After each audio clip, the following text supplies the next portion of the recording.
এই যে আমি কোরিয়াতে থাকি, আমি কেন জব করি না বা আমি জব করতাম কিনা অনেকেই জানতে চান, অনেকেই কমেন্ট করেছিলেন। যখন প্রথম কোরিয়াতে এসেছিলাম তখন কিন্তু আমি জবের কথা চিন্তাও করিনি।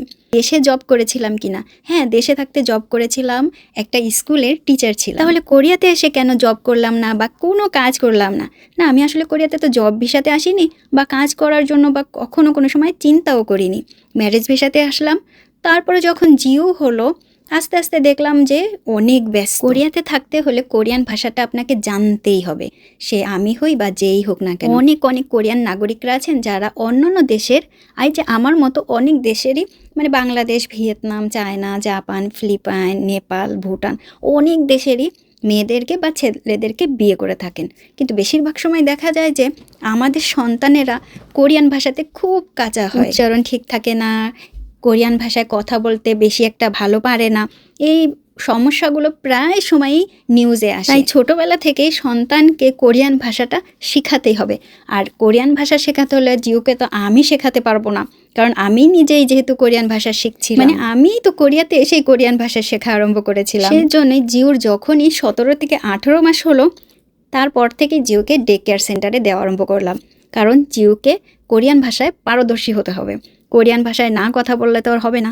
আর ওই সময় জিউ অত্যন্ত কম কথা বলতো, এখনও কম কথা বলে, কিন্তু যখনই ডে কেয়ার সেন্টারে দেওয়া আরম্ভ করলাম, জিউ অনেক কথা শিখতে আরম্ভ করেছিল। কারণ ওর সমবয়সী, ওর চেয়ে বড় ছোট সব ছেলেমেয়েরাই তো ডে কেয়ার সেন্টারে যাতায়াত করে। জিউ যখনই ডে কেয়ার সেন্টারে যাওয়া আরম্ভ করলো, আমি দেখলাম যে আমার প্রচুর সময়, আর আমার সময় কাটে না, ঘরে তো একেবারেই সময় কাটে না। আমি চিন্তা করলাম আমিও পার্ট টাইম জব করব। ওই থেকে আরম্ভ হয়েছিল জব করা। পার্ট টাইম জব করছিলাম, এই কোম্পানি বা ওই কোম্পানি বলতে পারেন, বা কোনো একটা অফিসে কোরিয়াতে। জব করার পরে দেখলাম যে সময়টা যে এত দ্রুত কাটে, তখন জিও চলে আসে। আমিও যেহেতু পার্ট টাইমে জব করতাম, আর এখন যে আমি জব করি না এটা তো অনেকেই বুঝতে পারেন। জব ছেড়েছি প্রায় 2.5 বছর হবে। জব ছেড়ে দেওয়ার উদ্দেশ্য ছিল কারণ জিও এখন অনেকটাই বড় হচ্ছে, জিওকে টেক কেয়ার করা দরকার। এই বয়সে ছেলেমেয়েরা ঠিক অন্যরকম হয়ে যায়। কোরিয়াতে এই বয়সে ছেলেমেয়েদেরকে যদি আপনি ঠিকমতো প্রপারলি গাইড করতে না পারেন, সন্তান কিন্তু ঠিক অন্যরকমই হয়ে যাবে। কিন্তু দেখলাম, আমি তো এসে কোরিয়াতে কোরিয়ান ভাষা শিখেছি।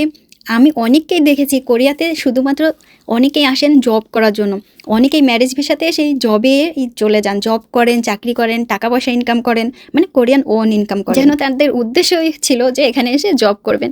অনেক আপুদের দেখলাম তারা এসেছেন, এসেই আবার জব খুঁজেন, জব আছে কিনা এর ওর কাছে জিজ্ঞাসা করছেন, মেসেজ দিচ্ছেন। তাদের জন্য বলবো আগে কোরিয়ান ভাষা শিখেন।